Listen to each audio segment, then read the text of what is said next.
Je suis Christian Morzewski, professeur de littérature française contemporaine à l'université d'Artois, dans le lointain Pas-de-Calais, bien loin du pays de Giono, dont je suis pourtant le président de l'association des amis de Jean Giono. Eh bien, nous nous retrouvons aujourd'hui avec grand plaisir avec tous les adhérents de l'association à l'occasion de ce que nous appelons les Rencontres Giono, dont c'est la 19e édition et dont la clôture se fait ici dans un des hauts lieux de la grande aventure de Giono, dans le hameau du Contadour. C'est ici que de 1935 à 1939, Giono, avec une cinquantaine de ses, ne disons pas disciples parce qu'il détestait ce mot, mais de ses admirateurs, de ses lecteurs, eh bien, se retrouvait pour 2 sessions par an, l'une à Pâques, l'autre l'été, et partageaient ensemble ce qu'ils appelaient les vraies richesses autour de la littérature, de la musique et d'une passion commune pour la vie, c'est-à-dire d'une haine de la guerre qui grondait déjà à cette époque. Et à chacun des séjours, des 9 séjours du Contadour, ils éditaient ce qu'on appelle les cahiers du Contadour. Et il y a eu 9 cahiers du Contadour, comme il y a eu 9 séjours du Contadour. Dans ces cahiers du Contadour, ils relataient d'une manière vraiment fidèle leur emploi du temps, qui était à écouter Giono raconter des histoires, parce qu'ils ont découvert surtout que Giono, qui était réputé pour ses talents d'écrivain, était un conteur extraordinaire. Il se mettait assis et de suite, il séduisait tout le monde par la parole. Au Contadour, il leur racontait des histoires de bergers, d'étoiles.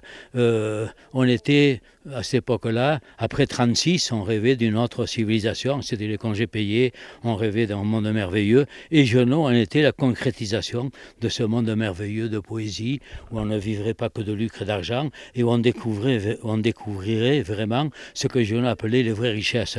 Donc, Bien, la petite promenade que nous allons entreprendre sur les terres du Contadour est d'abord destinée à faire découvrir à certains de nos jeunes adhérents en particulier un territoire qu'ils ne connaissent pas et qui est un territoire magnifique et dont on comprend qu'il a pu enthousiasmer les premiers Contadouriens en 1936. Et d'autre part, eh bien, de continuer à partager cette admiration pour une œuvre dont on fera entendre certains échos par les lectures qui vont être proposées pendant la promenade.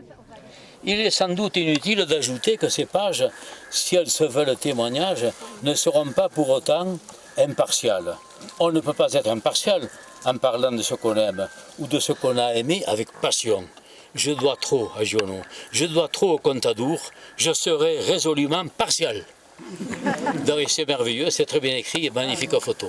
Et entrer en lui comme le nageur qui s'avance vers les vagues à marée basse, et l'écume monte peu à peu autour de ses cuisses puis de ses hanches, là, presque à portée, immense et vibrant d'alouettes, le ciel.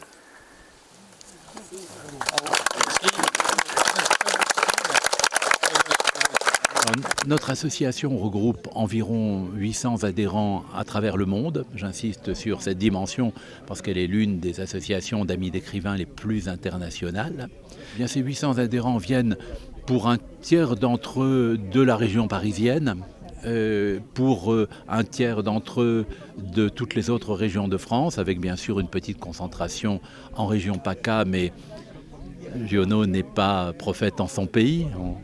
Et pour l'autre tiers, eh bien, de l'international, du Japon à l'Allemagne, en passant par la Chine, la Corée du Sud et bien d'autres pays encore, puisqu'il est l'un des écrivains français contemporains les plus traduits au monde. Je crois qu'il est plus que jamais contemporain, si j'en juge d'après les travaux de recherche qui sont chaque année déposés et soutenus à son sujet, au sujet de son œuvre. 2 préoccupations qui résonnent très fort dans notre actualité inspirent ces travaux. La première, c'est ce que nous appellerions la sensibilité éco-environnementale, et nulle autre œuvre contemporaine que celle de Giono ne prête aussi bien à cette réflexion sur le sens de la nature, de notre présence à celle-ci.